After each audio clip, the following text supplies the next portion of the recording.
Hamjambo, this is Ruth Kamau, and welcome to Wasafiri Africa, where we celebrate Africa and things African. Addis Ababa is the capital city of Ethiopia. Situated on the edge of the Great Rift Valley, it is a city on a hill and cannot be hidden. Founded in 1887 by Emperor Menelik II, this ancient city is sometimes referred to as the political capital of Africa, being home to the African Union and the United Nations Economic Commission for Africa. It is a well-known travel hub, and the word Addis Ababa means new flower in Amharic, the national language of Ethiopia. Twendeni, Africa is ready. Senait Mekonnen woke up one morning and decided to start a business, and Addis Ababa was born in 1998 and is still ongoing. At that time, Ethiopia was known mostly as a country facing famine and war, and for Senait, her contribution to her lovely country was to promote the culture of her people through food, and discovered a glowing opportunity to celebrate Ethiopian cuisine. Fast forward to 2007, and Addis in Cape was born and is thriving in the heart of Cape Town. So floating on the exquisite aromas and flavors of Ethiopian cuisine, let's get this conversation going with Senait Mekonnen. Tenaya Seling Senait. Ruth, how are you? I'm fine, thank you. Fine, thank you. I really love the way you say you greet in Amharic. It's so beautiful. It's musical. Exactly. You know? Exactly musical. And you did it very well. Oh, thank you. I like experiencing new languages, and this is always an opportunity for me to learn a different way of saying something in greeting somebody in their language. And so you are from Ethiopia, and that is Amharic that we spoke. Did I pronounce it right? Amharic? Amharic. Amharic. Yeah, but actually we call it Amarinya. In English, it's called Amharic. Oh, in our language, it's called Amarinya. Amarinya. Yes. You see, it's musical again. Exactly. Amarinya. Yeah. My goodness, why have I never heard that? Because you always, connected to English, because when you discuss it, it's in English. And I don't know how it got to say it's Amarinya. Not Amarinya, Amharic, I don't know. Yes. We don't call it Amarinya. We call it, we don't call it Amharic. We call it Amarinya. You see, it is musical. If you think Amarinya, it sounds like something like a musical chord. But anyway, now I learned something new. Yeah. So thanks for that. And, we have been in Cape Town, and we came here without even knowing each other. But we arrived at the same time, more or less, and both went into business.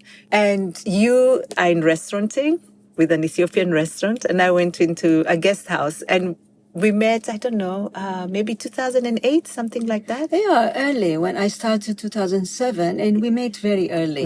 Okay. Yeah. So when I met you, it was quite early in your business.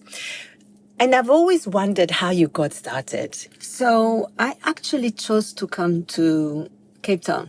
Okay. And to South Africa, of course, first. I didn't even know what South Africa was. But then I just came and checked it, and I loved Cape Town. I loved everything, the people and the whole thing. So I thought, well, this is the place to be.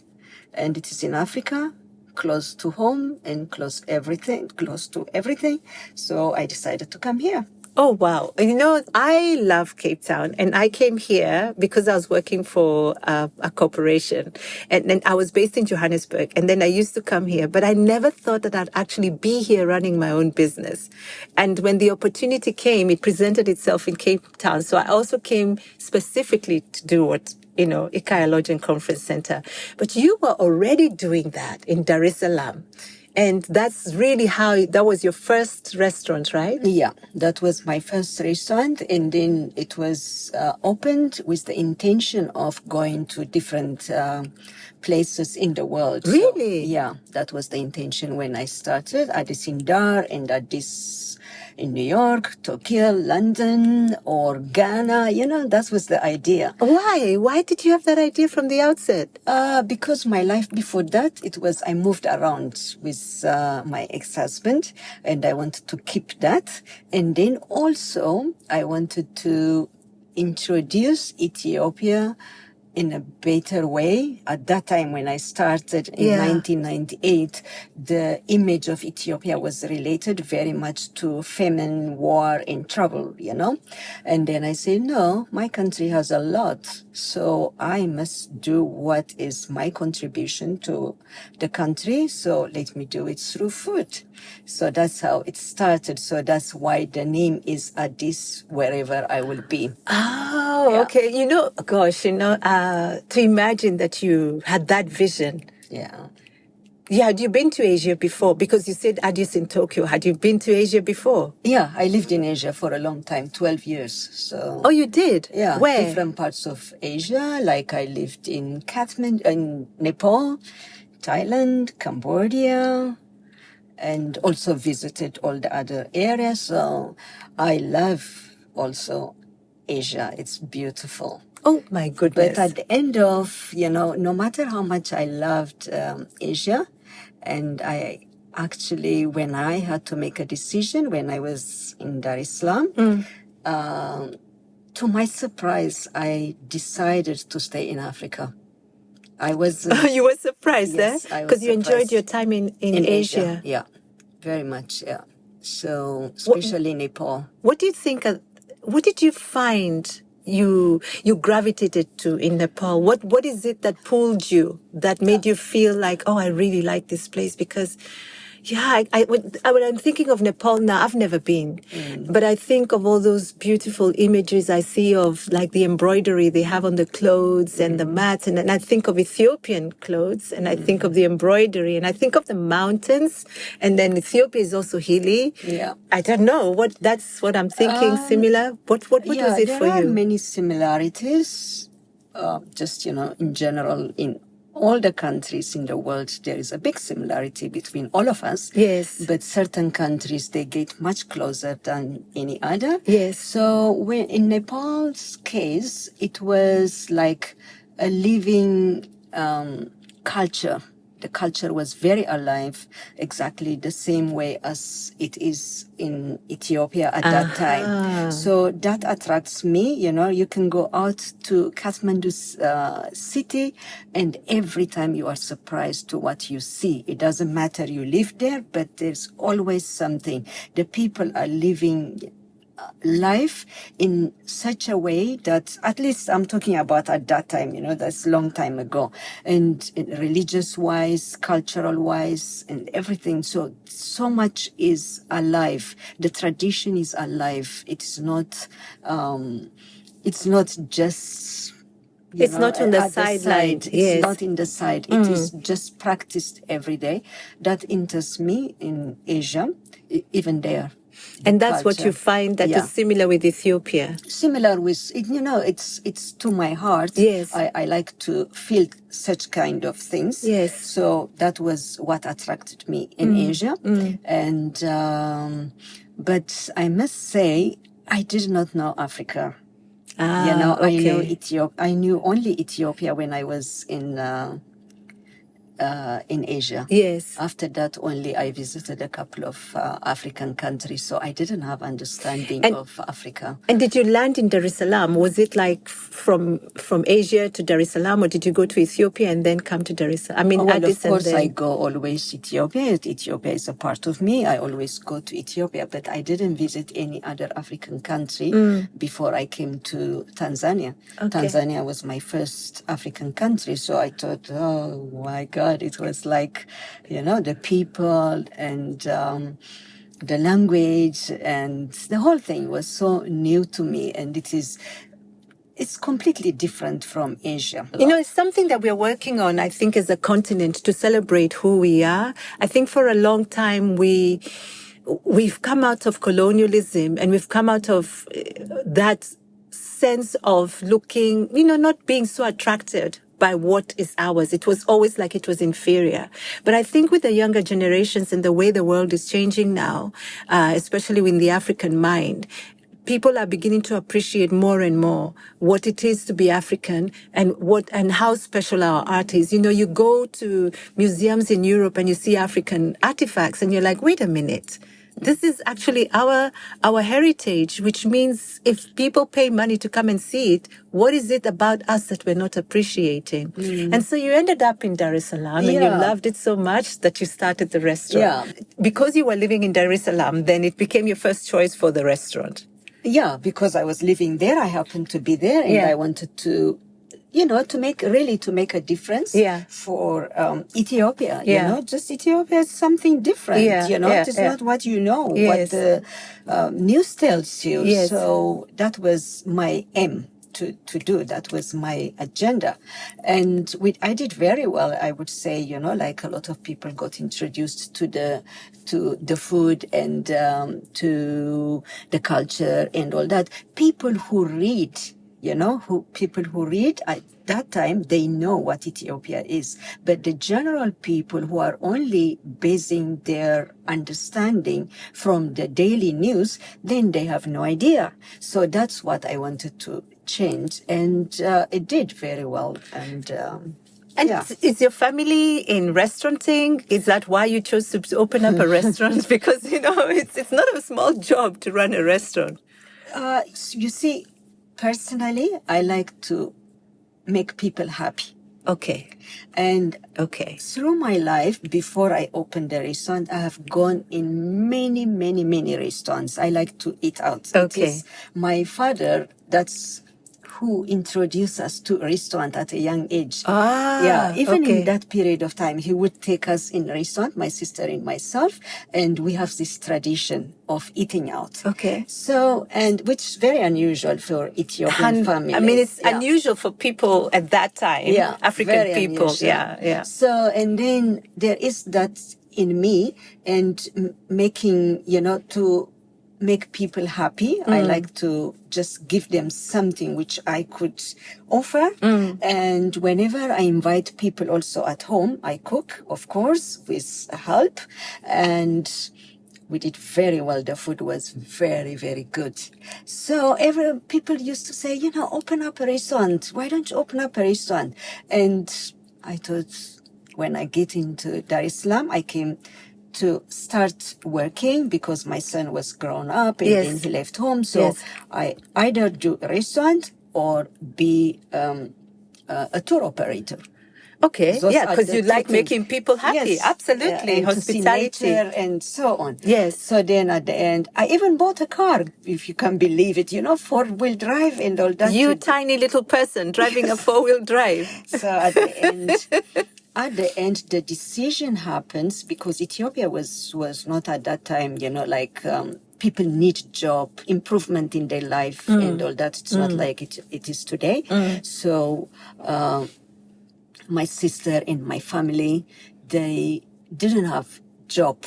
So they need something to work, to find job. Then I thought, if it is a restaurant, I can combine my family. They will make the spices, the Ethiopian spices. Right.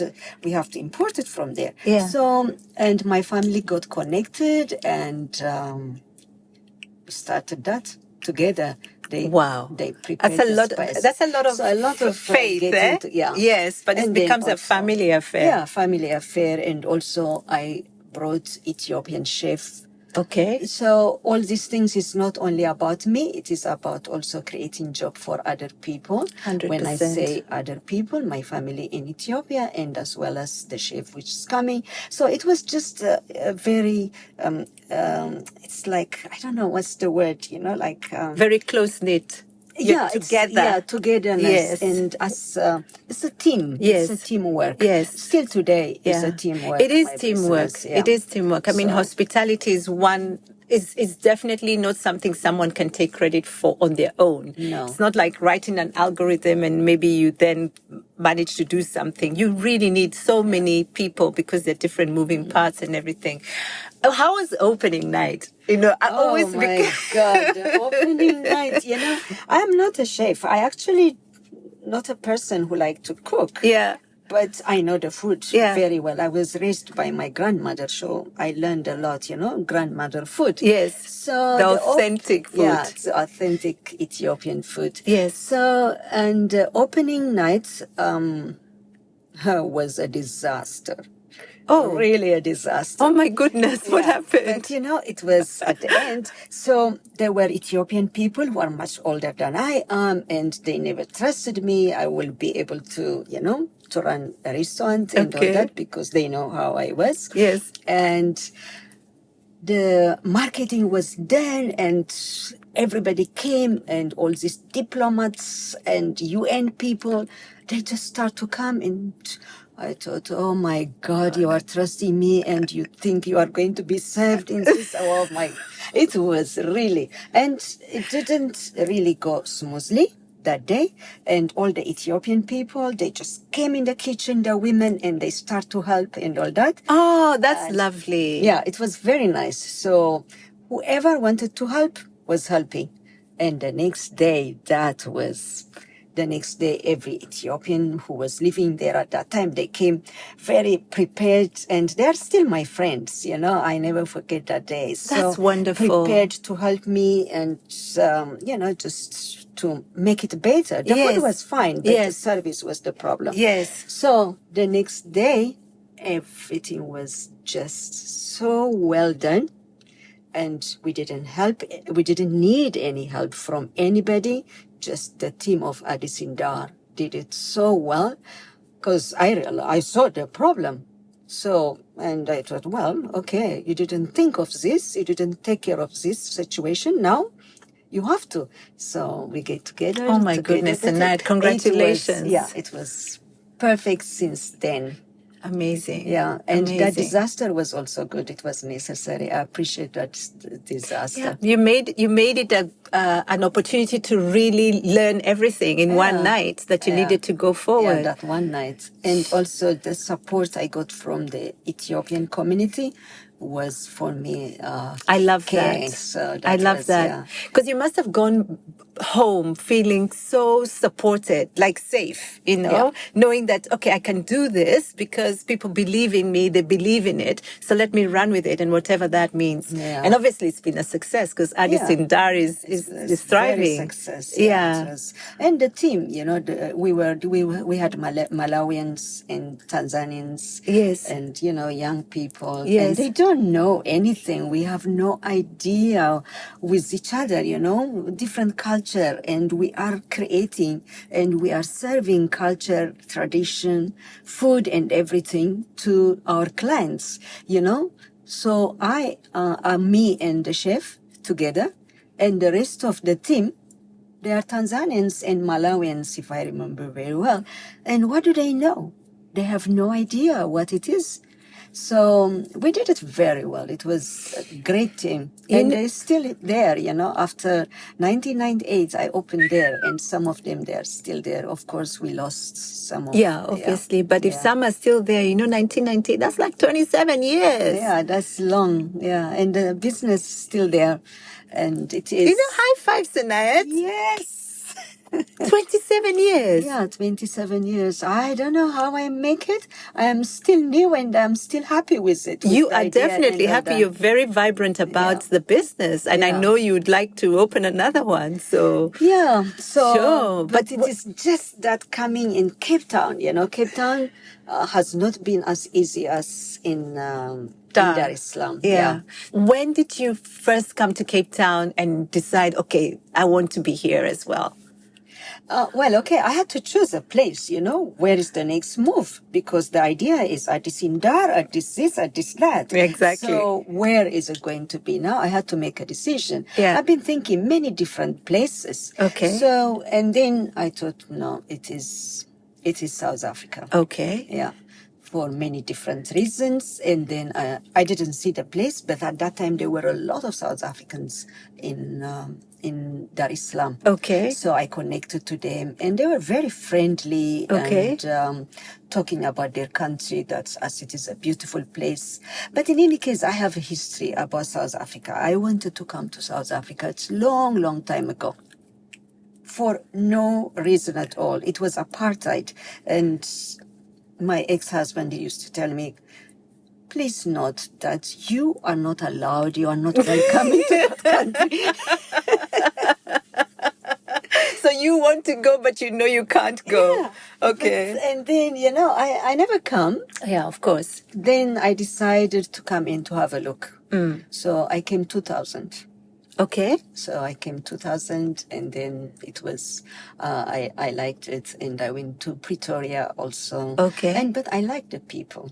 The people were really very, very nice. You know, people are so important, you know, because you can go to a place and it's beautiful, but if you don't feel welcome, you shy away from that place. And you can go to a place that's so simple, and I'm not saying South Africa is simple, I'm just giving an example, and the people are warm, and, you know, it's a whole different the people experience. Are warm, very warm, and it's really doesn't matter who. It's not, it can be many different. They have many different type of people here, and it's not. I can't say about one of them only, but it's all of them. They are really. I love the people here, and then of course the country. You know, the nature of the country and the mountains, the sea, oh my gosh, and the whole thing. It's exceptionally beautiful. It is. Yeah. But that's not the first thing I saw.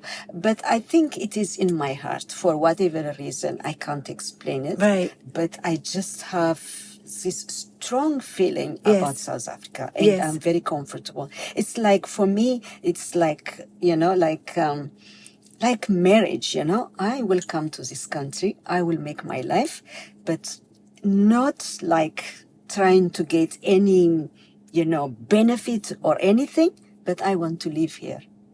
That is so you came quite open-mindedly. You weren't coming to extract. No. You were coming to be part of it. Yeah. And I think that's why it's been kind to you. Yeah. Because you were not coming, only with the intention of taking.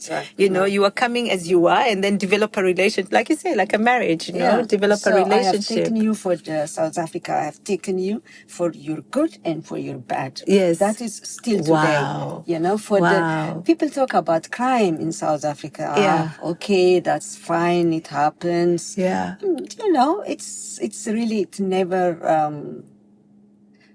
bothers me about it. And, it doesn't put you off. No. You understand it's the pros and the cons of living anywhere. And I think I've come to know that you're a very positive person. You're an optimistic person, and I think that influences everything that you do.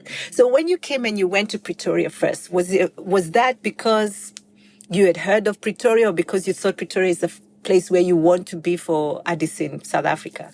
No, but it is to ask for, work permit. I sent an email, and they actually told me, no way. This restaurant business is only for the local people, reserved for local people. Oh, you I can't. see. Then Home Affairs in Pretoria, I went there, and I never forget that day, queue of people in every, booth. Booths. Yeah. And I thought, oh God, where am I going to stand here? Where is going to be? Yeah. And that was the most difficult part. And for me also, poverty, Ethiopia is not a rich country. Yes. And we have poverty, but it wasn't what I saw in Pretoria. Homeless and all that. That shocked me, really. So, and then anyway, went in there, and no one could help me. What do you want? I want to open Ethiopian restaurant. Okay. And I'm also on my own. So, are you on your own? Yeah. They just couldn't make any sense of it. And just a long story short, from going from one place to the other. And at the end of that night, I met a group of girls office from, you call it West Grow in here, I don't know. Yes, West Grow, And then they were in Pretoria. Yeah. Okay. You don't call it West Grow in Pretoria, but it is a branch of that. I think this is Western Cape. I don't know what they are called I there. see. Okay. So they took me. They understood me what I want. They were girls, all of them. Yeah, because the whole purpose of being for West Grow and organizations like West Grow is to attract foreign direct investment into South Africa. Exactly. Yeah. Yeah. Oh, hey, the angels were working for you, Senait. They were really working. Everything came together. I remember in one show, in one office I went in, this young man, he said, "No, I am working for big industries and things like that, not a business like yours." I said, "I'm not leaving. You just get me. Wherever you have to get me, I'm not leaving anymore. I've been walking, I've been going around. Just give me where I have to go. I need a permit. That's it." So he connected me to those girls. Oh, that's wonderful. Yeah, so that's how they guided me. They showed me restaurants and all that. Do this and do that. They actually held your hand like that? Yeah. That is wonderful. They took me and we spent, we had dinner in many different restaurants and all that. So I opened up myself for them. And I never saw them again, but that's how South Africans are. That is wonderful. They are like that. If you need help, they take you. They give you. Yeah. I think, they say that the energy you put out is the energy that you get back. Exactly. But you definitely, because you came so open-hearted, I think people could feel that, Mm-hmm. and just to support what you're saying, that you got such a good reception. Yeah. And then and then what happened? Did you go to Johannesburg, look around? I went to Johannesburg to look around, and then I said, well, okay, Cape Town is the place, because they sent me to West Grow here also. So Cape Town is the place. Why? Because I moved around a lot. So I don't want to move in one country twice. So, because if I start in Joburg, then I knew for sure I would love to have a branch in Cape Town, because Cape Town is, for my personal life, it is much better than because you love the outdoors. Yeah, you love hiking. I like hiking and nature and all that. It's very easy. Yeah. So for that reason, I decided to start the process in Cape Town. And then I got a very nice immigration advisor, and he introduced me. They should interview you for FDI investments. Senait sitting there having a conversation and saying, "Would you like to invest in South Africa?" Well, I can tell you that they are willing to help you. This is the experience that I've had. Do you know what the difference it would make? Yeah. Because it's a testimonial of somebody who's been here and received the service. Yeah. I think without the South Africans starting in Dar es Salaam, I would never be here. That's for sure. Amazing. They were very helpful.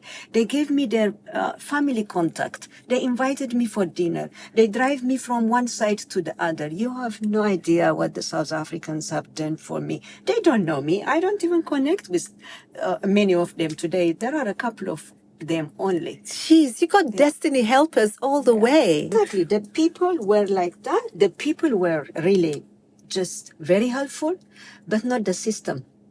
They gave me work permit, of course. That's why I opened the restaurant. But with that work permit, I applied for residence permit. It took years, and they never gave me, for many different reasons. I don't know what it was. But luckily, just one day before lockdown for COVID, they gave me that. In 2020? Yes. I came 2006 into the country. Oh my gosh! Yeah. I had a big problem, and But it came at the right time, because you remember we had lockdown. Because you'd have been an overstay or something like that. I would have been kicked out of the country. Forget opening another one. So it came at the right time. Yeah. Oh, I remember fantastic! people telling me, "Oh, you don't have to go to collect it today." You will. No way. I'm going to go today. Do you know how long I've waited for this? I'm going today. Exactly. So that's why I'm here. Otherwise, probably I wouldn't close the long street where I used to be, where we started before. Exactly. I wouldn't be able to close that restaurant and reopen again without the work permit. Yeah. I think I would have and the left, residence permit. the residence permit. And I would have left South Africa, I think. you'd have had to. Yeah. You know, it's not so much that you'd want to, but that was what would have been required. And so when you came and you fell in love with Cape Town, I mean, Cape Town has so many beautiful spots. There's like Long Street, there's Breeze Street, there's Sea Point, you know, there's all these lovely spots. I'm just curious about how you decided on Long Street. You know what? It's like, so the first time I came, I went Long Street. The street was down. This wasn't nice. That was 2000. It was really not nice. Oh, street. okay. So I thought, well, the street is not ready because it is. I am a city person. The street is not ready for me. For me, I am not ready either. So go back. So I went back to Dar es Your Salaam. intuition is very good, Senait. Yeah. So then I just left. And then when I came back, 2000, I have come back in between also. Yeah. And then Long Street was the place to be. In 2007. 2004. Okay, so you came in 2000 the first time. 2004. You came. Then 2004 came back and you're like, 2004, oh. it was getting better and all that. I remember walking on that street around 2005. Right. And then I thought, wow, I smelled Ethiopian food. Oh my God, please, no Ethiopian food here. I was just a kind of, oh no. Somebody has started before me. Yeah, in Pan-African market. Yes, but I said, no way. And of course I marched and then I just went in there and then I saw this girl doing this Ethiopian restaurant. you marched in there. What were you going to do to tell us, stop, this is my job? I have no idea, but I was just thinking, oh no, it can't happen. So, and then and the girl name was Senait also. No. Yeah. Senait, you're playing with me. It's really true. She was Senait. So I just talked to her and all that. She has no idea what I am up to, of course.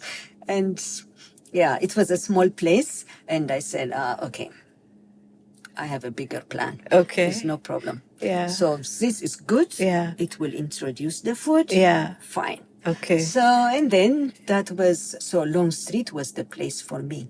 It's just, I felt the energy. You know, people see Table Mountain, people see the sea and all that. I saw Long Street. Yeah.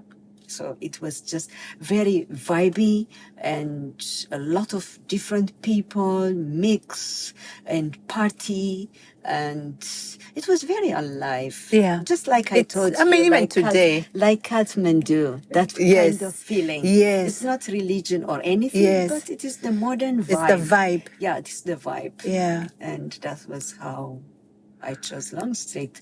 And there were these investors, South African young investors at that time, and they were changing the whole Long Street. I hope somebody like that comes now to change Long Street again. I set it up the whole thing 2006 and opened 2007. I think we opened in November. Oh my gosh, Yeah. this month. Yeah. Wow. So 17th November, I remember 2007. 17th November. So next week, Yeah, so you would that's- be 19 years. Yeah, gosh. Oh my gosh. Is it That's 19 long or is it time. 18? So how was opening night this time? We just opened, like this time it's just, we don't have a party or Okay, anything. okay. Also in Dar es Salaam, I don't have a party. I never do a party actually. I Okay. just want to just slowly get into it. Okay. So it was very well received, and it was like brick by brick we built up. Yeah. Addis in Cape on Long Street. I remember when I think, because I like walking in the city, taking walks and everything. And I remember seeing Addis in Cape walking. But I just thought, oh yeah, I must discover that Ethiopian restaurant. What a lovely name, Addis in Cape.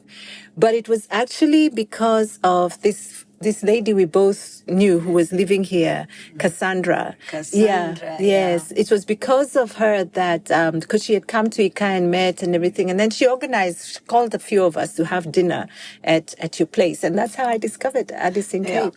So many of, especially the American people who found Cape Town, Addis in Cape, was because of just word of mouth. Word of mouth. And it is a kind of place they identify with. Yeah. So that is why also Cassandra was one of the most important people for communication I had created for Addis in Cape here in Cape Town. She introduced Addis in Cape for so many people, just like me, you. And she was really consciously she did it. She was a great networker. Yeah. She knew how to network people. She was very generous with her network. Yeah, she was working for Putumayo. Yeah. And Putumayo had contributed a lot, for the African community. Oh my goodness, their music. I used it. I bought so many. Those are the days of CDs. I bought so many CDs, and we would sell them at Ikea. But the actual CD jackets are like artwork. They're so beautiful. Yeah. And I actually got to know a lot of music, even from Cape Verde, places that I hadn't thought of before. You think of Mali, you think of Nigeria, Cameroon, if you're from East Africa, and from Kenya, we were exposed to that kind of music. But Cape Verde, I wasn't. Mozambican music, I wasn't. But once I once I realized that Putumayo was selling this music and we were able to access it and play it, that's how Ukaya's playlist actually developed. And we started playing Pan-African music very intentionally because it would create that atmosphere of Pan-Africanism, which is so beautiful. Yeah. So you see Putumayo music and people like Cassandra, and they have opened so much for the African community, for the African countries, to put it in the place where it is today. They have contributed so much without, like those kind of contribution from people like Cassandra, yourself, and myself, and the introduction of what Africa is to the rest of the world, it wouldn't reach to this point without really all that. And then also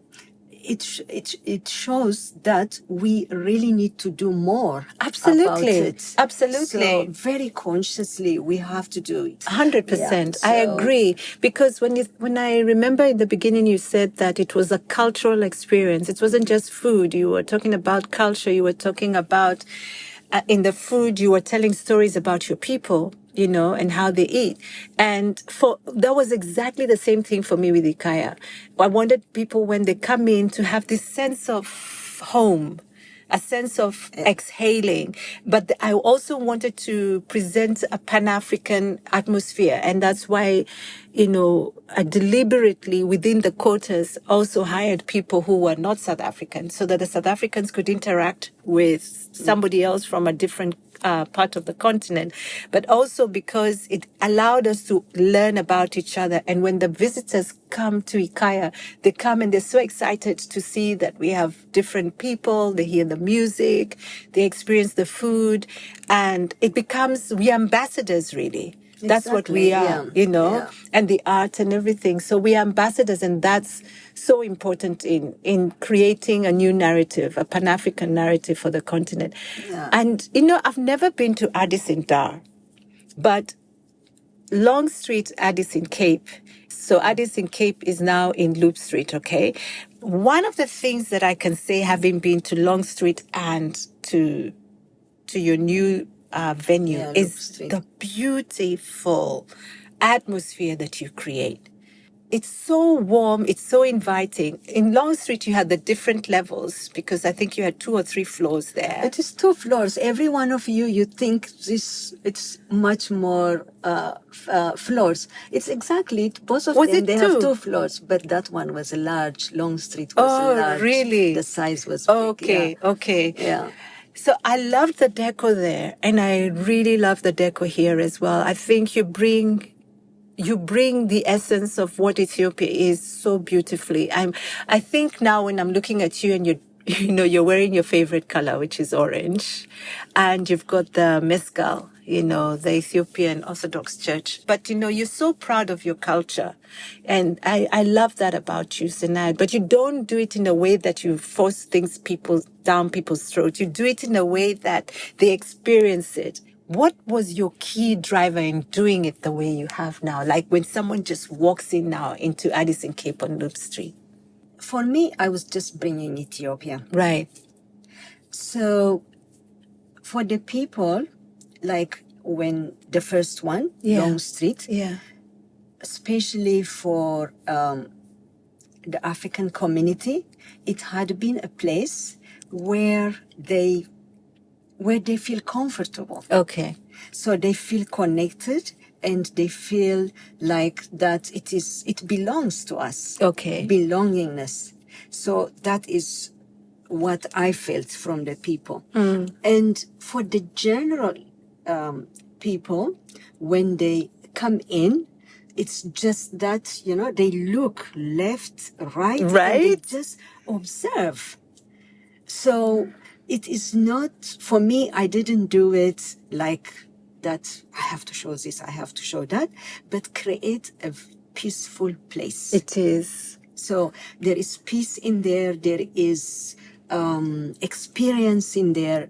And even if you don't eat the food, just to come in there, it is something Exactly. which you need Even to- if you don't eat the food, Yeah. I mean, you just to come in there, you get this experience that exposes you to a whole new culture, a whole new way of being. If you've never been to Addis, if you've never been to Ethiopia, I should say. And I come in and I think of, for instance, I'll pick out something like the umbrellas that you have. And they're really beautiful. And they give you a sense of being embraced, being covered. What do people say about that? There is two sides to go about it. Okay. I remember one client, a young Ethiopian Yeah. man. Yeah. He asked me, "Are you which religion do you belong to?" Yes. I said, "I grew up in Ethiopian Orthodox Church, and that's where I belong." Yes. How do you feel to put up all this, to use the crosses and the umbrellas and all that? I said, "You know what? Just tell me, what do you feel when you sit here?" I feel very happy. I feel peace. Really? That's what he said. But the conversation, it didn't start for accepting those the church umbrellas and the cross Okay. to be used in that environment, in the restaurant environment. Okay. He didn't approve of it. Yeah. And the people have a divided, Yeah. probably they have a divided idea Yes. about it. Yes. Yeah. It's good. Yes. It brings, peace, and it shows so much of Ethiopia. Yes. And there could be also other people who are not for it. Yes. It is in that way, I think there is something, but for me, it is just bringing people, bringing culture. Of course, it is not culture, it is a religion as well. Yes. And there are plenty of items in there, like Yes. paintings. Yes. Also, there is a painting of coffee Yes. and things like that. Yeah. And we are using a lot of Ethiopian You know, artifacts. yes. And, But you've done your own work as well, because I remember you told me that, like, for the lampshades, I know you changed things and everything, so I don't know if anybody will see them one day, but you have this cone, no, cylinder, Yeah, the cylinder, the yeah. cylinder lampshades, and you painted those yourself. no, I didn't. Oh. Someone, Or an somebody artist painted them for it, you. and then I made it as a lampshade. So you I asked wish them I to could. do that. Yeah. But they did it so They did it authentically. so well. And also, like again, South Africans, creative people, they did it for me. Here it was done in South Africa. Wow, The lamp. it's beautiful. So, yeah. And the dance that you have now, it's I love that. So really, it's once a week, right? Yeah, it's once a week, and it's choreographed by Natalie. She's very good, and she did a very good job. She did. And yeah, so it's very peaceful. Yeah. I think that's the overriding vibe of your space, is that it's welcoming and it's a peaceful place. So people are eating two at a table, and you've got your authentic Ethiopian tables and chairs. But there could be a group there having a time of their life, laughing and everything, but you don't feel like they're infringing on the people who are having an intimate dinner together. And because everybody's eating with their hands, it brings that commonality to everyone. It's beautiful. I love the way you present the food. It brings everything together. Yeah. Of, like, what's in human, the base of humanity. Yes. Just eating with your hand. Yes. And using also, remember, the food we use and the spices we use, they are actually not processed. No, it's not processed, and it is made at home. Like my sister, she prepares it at home. I promise you, we taste it. Yeah, so we taste it. We flew it from, from Ethiopia, and it's actually it touches a lot of Ethiopian, different parts of Ethiopia. They come with different kind of contribution to their country. Yes. So it represents all of them. It's very authentic. There is music, there is the food, of course, there is the traditional things, and there is the dance, and the dancers, what they put, so many different layers of outfits, jewelry. Yes. That's what they put. So when they take it off, it's, like you can see how much layer is. So that is actually, for me, it tells how many layers of Ethiopian tradition is. It is a very symbolic that dance. They come up, if you see when they come first, they are really wearing a lot of things. Absolutely. Yeah, you can tell that there's layers of clothes. Yeah, and then when they pull out everything, they just, you see those girls. And then they vibrantly dance. They're vibrant. They become... Yeah, it's very. I think it's a lovely addition to the experience that you offer. And do you do that in Addis Ababa? Will you do it in Addis Ababa? We don't do it we didn't do it, or we never did it. Yeah. But it is.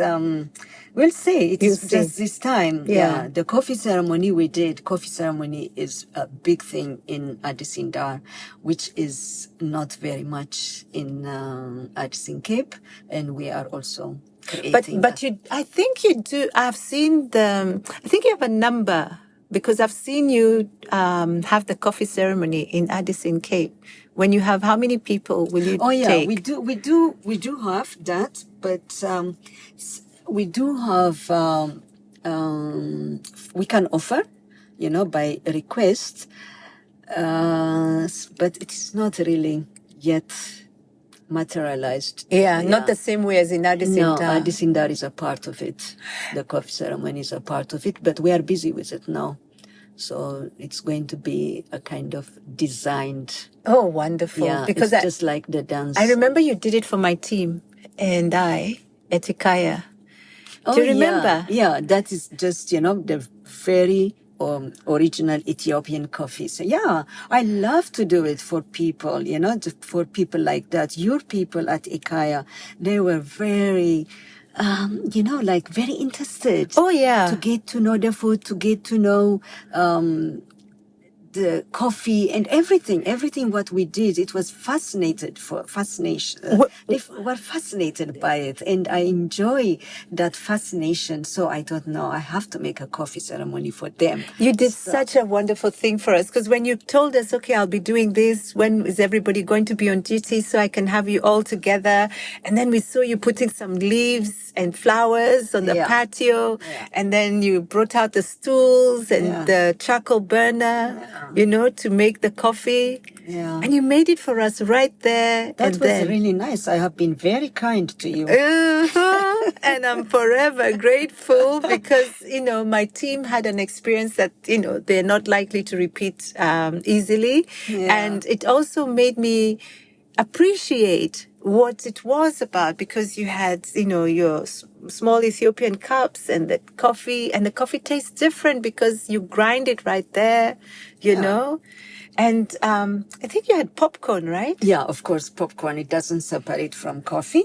So it's like you grind the coffee, the green beans, you roast, and then you grind, and then you cook it, and then you serve it. All this takes time. So that time is offered to the people who are sitting there and to the area to have peace. It's again about being peace, again being connected to yourself and to your surroundings, as well as the friends who are sitting there.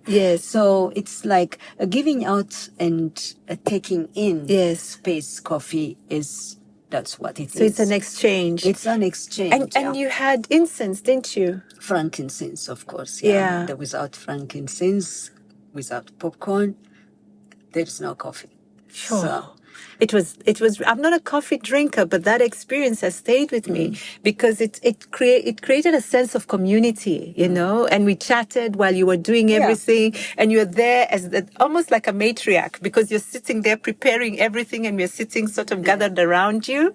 Yeah, it was really beautiful. Yeah, it's again, sorry. No, it's fine. It's again, the Ethiopian restaurant or Addis in Cape, it's not about eating only.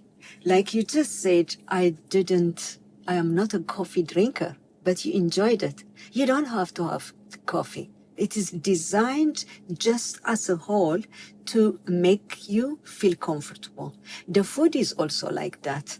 If you don't eat, you gather together on the same plate and table, and you eat if you want. If you don't, it's okay, but you are sharing so much from that table, from that plate of food. It's about sharing. Ethiopian thing is about sharing. It is about sharing, because we are all eating out of this, hand is reaching there for that and the other, and you're laughing and talking, and you're using the injera to eat, and, you roll it, and it's beautiful. And with the coffee, what comes to mind now is the beautiful story behind the coffee. And you mentioned the art on the wall. And one of the pieces that you have in the restaurant at Addis in Cape is the story about coffee and Ethiopia. Yeah, so that painting is a discovery of coffee. So there was this... are you interested to hear the story? Of course I'm interested. Okay. So there was this shepherd, and he saw, like the goats and the sheep and all that, very hyper. And then he thought, what is that? What's the matter with them? And he tasted the coffee beans. He knew that it is from the coffee, but he did not know how and why are they like this. So he took it to the elders, and then he showed them, my goats are really very hyper after eating this plant and berries, and what is it? So, and they cooked it in water. So it didn't make any sense. So they thought, well, we don't know what it is, just we have no idea, and they just threw it in fire. At that time, Aroma. It smells. The aroma came out. They thought, oh no, this is something So beautiful. so beautiful. Yeah, isn't coffee it? smells Caldi. divine. So then they start to create the coffee ceremony. It shows you also on the painting. Yes. They designed the coffee ceremony. So now you see there is a discussion started right there. Right there when at the discovery, what is this plant? Why is it like that? What should we do with it? I suppose they were discussing this. Yes. So they did start the coffee ceremony from there, and the coffee that's the way how coffee is drunk in Ethiopia. Of course, if you go to the modern coffee shop, it is different. Yes. But if you at home, it is done in a way that you sit, all of you, and you roast, you grind, and you make coffee. That's how it is. So still today it's like that. Now it's even spreading all over the city or all over the country. You can see Ethiopian coffee ceremony in every corner. The girls, it's not man done, it's female Yes. doing it. Oh, right. yeah. Okay. So the female, they just have coffee, and you go there and you just sit around in 5-star hotel or in the corner on the street, and you get a cup of coffee, just that small cup. Yes. And you can have that and you pay for that. So, and you can talk to people who are around you. Yes. If you go to the 5-star hotel, Yes. it is also the same way. Yes. But of course, there is a coffee machine, but the Ethiopian coffee ceremony, that's how it's done. That's what we are going to set up in Addis Cape. And the painting also goes on to tell the whole story, because I've seen it, how it tells that story of Caldis, Yeah. and Caldis, the shepherd boy, and then also how the coffee started leaving Ethiopia. Yeah, and people that's- forget that coffee was discovered in Ethiopia. Yeah, people forget or they don't know. Oh, they don't know. So, and then, like after that, they thought, this is really something which we can, offer Trade. to the world. Yes. So the first traders who came to the country to take out coffee, they were the Arabs. To my understanding, I may be wrong, I think coffee Arabica comes from that, because it is the Arabs who took it to the rest of the world. And Oh it is my called gosh, can you Arabica, imagine that? But it is Ethiopian coffee. So, Can you imagine yeah, that? and it grows wild. It's still today, of course, technology has taken over. I don't know how it is these days, but when I was growing up, when I was there, it's like, it grows wild. So, Well, it's always good to have a conversation, because when you have a conversation, you get a deeper understanding of somebody. You get a deeper understanding of things. And at Wasafiri Africa, just having conversations about people on the continent here and what they're doing, whether it's in medicine or poetry or restaurants or being a comedian or a business person. It's such a unique opportunity for me to grow as a human being and just fall in love with this continent even more because of the people. Remember, we talked about the people. It's the people, and what you're doing is so important, and I'm very happy to have met you whenever it is, however long ago now. It's long, It's long ago. Yeah. And we never thought that almost 20 years later we'd have My this God, conversation. can you believe this long? 20 years later. We're like good Thanks for wines. technology Right? also, yeah. Yeah. We're like good So, wines in that. We yeah. don't, we just get better and better. Exactly. And then, it's in the new Addis Cape, I just want to add here, the new Addis Cape on Loop Street, it's still trying to reach its vibey people who cares and who look for African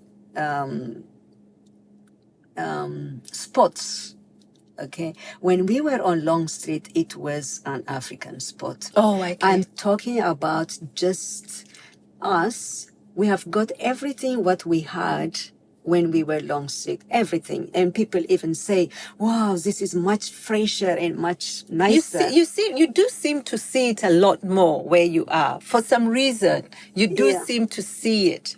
So it is just like it needs to have that connection because, of course, after COVID, a lot of things have changed. Yes. And that belongingness to this and to that, it's a kind of fractured more. Yes. And but it will yeah, come. it will come. It But will come. I just want to say it's not only about Addis in Cape.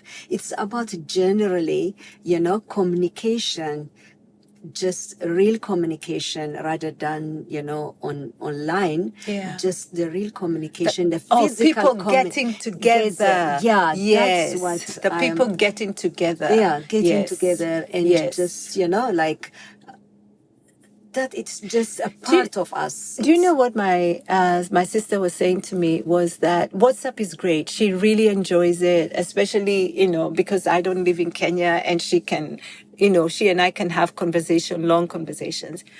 But she's found that within different sets of people that she speaks to, because there's such easy communication during WhatsApp, people don't actually take time to meet face to face because they feel like they've spoken to someone, like they've been to someone because you're communicating. And I think that is something that really happened during COVID, where people got used to just communicating online, whereas before that people would go out a lot more. So I understand what you mean. Exactly. That's what I'm just trying to see. Being African, we are very humanly related people. 100%. Not to say that the rest of the world doesn't communicate in human, being connected, closely connected. I'm not saying that, but with here in this continent talking about Africa, because we are talking about Africa, Ethiopia, and all those things. Yeah. So, and we have really not much of a choice when you go for African thing, like African restaurants, African shops. Yes, for souvenir we have plenty. Yeah. But for a place where you can get together, it's not big choice. If you see, there is Italian restaurants, there is this, there is that. Many. Definitely. Especially in Cape Town. Yeah, especially in Cape Town. When it comes for Africa, it's a couple of places are only just really strictly African. So for that, we really be consciously reaching out and make sure to, just to physically connect. And to visit these places so that they can continue to grow. Yeah. So, 100%. And for the places, also for our well-being, So it's a celebration of who we are, because the people, as you say, they do come because the tourists come and everything. But it's about, people from the continent, about locals here, understanding that it becomes like a meeting place and a place where we can sit and talk and enjoy, the diverse essence of who we are as Africans. Yeah. The tourists, they come, yes. They just look at it as a tourist thing. But that element, what we had when we were in Long Street, that the African community really looked at us as we are, just part a of place, everything. a part of Africa, and it's a kind of, it represented Africa. So which is my intention. It will happen. Yeah, I might have started to, to contribute to Ethiopia, but Ethiopia has got its place now. It's just like anywhere else. Now I would really like to transfer to represent Africa. Wow. So that is... Wow. That to hear you say that just gives me such a good feeling. Because when we come out of just being a person and then just being interested in our own country and understanding that we can represent the continent, that is powerful. Yeah, that is real powerful. And it's very easy when you look at decorating a place and all that. I am planning to start another one. Of course, you know, that's my Addis in dream. Nairobi. Addis in Nairobi, Addis in Stellenbosch, you know. Yeah. So all those things, and you know that the decoration. It's very important to bring out the culture and all that. Yeah. It does. I can make it work with that, you know, with the idea of Africanism. No. Of You course, can. of You can. course. And it's almost like, Senait, it's almost like your creativity and your imagination, same thing probably, and your drive are getting more honed, you know, more sharper. And so it's not surprising now when I reflect on it that you would want to reinvent it in this way. You might have started with Ethiopia, as you say, but now you're thinking bigger. Exactly. Thinking the So, continent. you know, our world also has changed. You need to change together with it. So. Wow, thank you. I really appreciate this, Senait. It's been wonderful, and I wish you all the very best. Thank you for making the time. Thank you. Yeah, thank you so much. Well, you know, I'm excited about Africa. I'm excited about Addis in Cape, and Addis in Dar, and Addis in Stellenbosch, and Addis in Nairobi. Asante sana. Oh, karibu. Twendeni. Africa is ready.